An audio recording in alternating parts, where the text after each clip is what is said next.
I found out I guess it's public now that the Big Ten and SEC ADs and you and Commissioner Petiti are going to meet.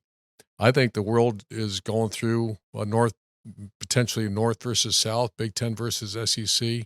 Once again, I know you got to be careful what you say, but Sure. just your thoughts on that.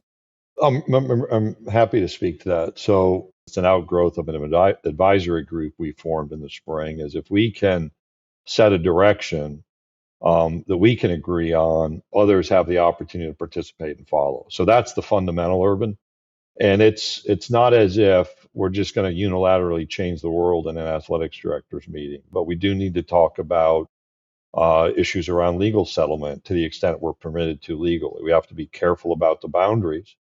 There was a report, like nobody called me. There was a report the day before we record this podcast about we're going to have a scheduling agreement.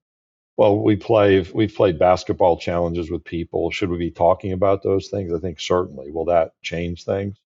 Tony and I have talked about how playing rules are made. We've talked about how decisions are made in the NCAA. And I think one of my learning lessons over the last decade is we have enormous challenges in front of college sports. We have enormous opportunities and enormous support. We're not going to meet the challenges in front of us in big rooms filled with people, which is kind of the NCAA way, because there's so much disparity among the programs.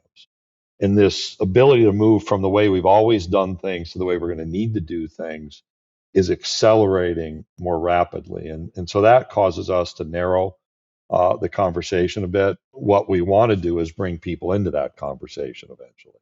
But it starts with, can the two conferences come together around some common thoughts?